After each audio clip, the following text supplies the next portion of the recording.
Breaking news. Junior NTR రాజకీయాల్లోకి వస్తున్నారనే ప్రచారానికి check. Roy NTR పేరుతో జరుగుతున్న కార్యకలాపాలపై తొలిసారిగా అధికారిక ప్రకటన విడుదల చేసిన ఎన్టీఆర్ కార్యాలయం. అసలు ఏం జరిగింది? పూర్తి వివరాలు ఇప్పుడు చూద్దాం.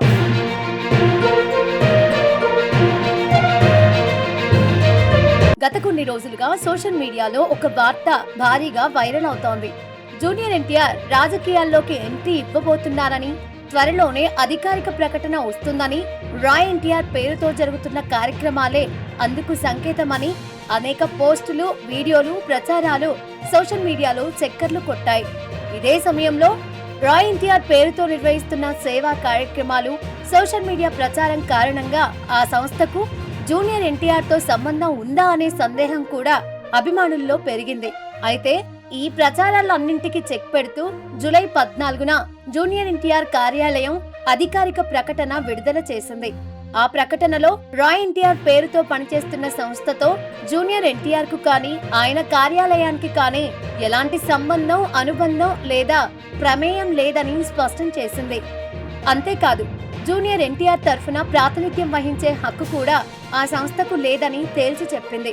ఇకపై జూనియర్ ఎన్టీఆర్ పేరుతో జరిగే సేవా కార్యక్రమాలు, ప్రజా సంక్షేమ కార్యక్రమాలు, అధికారిక ప్రకటనలు లేదా ఇతర సమాచారం ఏదైనా ఉంటే అవి కేవలం జూనియర్ ఎన్టీఆర్ లేదా ఆయన అధికారిక బృందం ద్వారానే వెల్లడించబడతాయని స్పష్టం చేసింది. అలాగే అనధికారిక వ్యక్తులు లేదా సంస్థలు ప్రచారం చేసే సమాచారాన్ని నమ్మవద్దని అభిమానులు, మీడియా, సోషల్ మీడియా వినియోగదారులకు విజ్ఞప్తి చేసింది.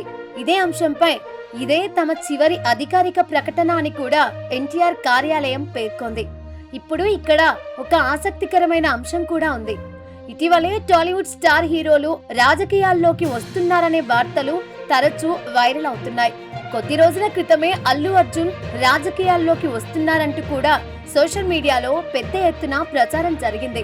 అయితే ఇప్పటి వరకు అల్లు అర్జున్ నుంచి అలాంటి అధికారిక ప్రకటన మాత్రం రాలేదు.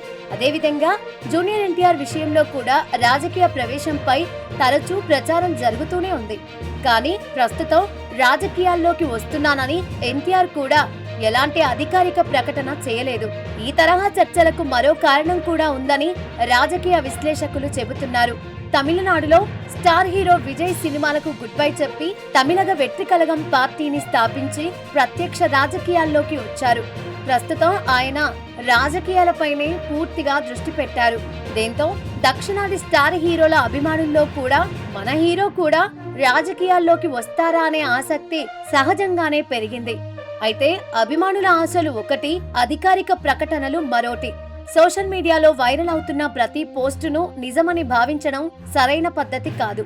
కాబట్టి ప్రస్తుతం ఉన్న అధికారిక సమాచారం ప్రకారం రాయ్ ఎన్టీఆర్ సంస్థకు జూనియర్ ఎన్టీఆర్ తో ఎలాంటి సంబంధం లేదు. ఎన్టీఆర్ పేరుతో వచ్చే అధికారిక సమాచారం ఆయన కార్యాలయం నుంచే వస్తుంది. జూనియర్ ఎన్టీఆర్ రాజకీయ ప్రవేశంపై ఇప్పటి వరకు ఎలాంటి అధికారిక ప్రకటన లేదు. మరి అధికారిక ప్రకటనతో రాయ్ ఎన్టీఆర్ వివాదానికి పూర్తిగా తెర పడినట్టేనా? జూనియర్ ఎన్టీఆర్ భవిష్యత్తులో రాజకీయాల్లోకి వస్తారా? అల్లు అర్జున్ లాంటి స్టార్ హీరోలపై వస్తున్న రాజకీయ ప్రచారాల వెనుక కారణం ఏమిటి? మీ అభిప్రాయాన్ని కామెంట్ లో తెలియజేయండి. ఇలాంటి బ్రేకింగ్ అప్డేట్స్ కోసం ఫ్రైడే టాక్స్ ను సబ్స్క్రైబ్ చేసి బెల్ ఐకాన్ ను ప్రెస్ చేయండి.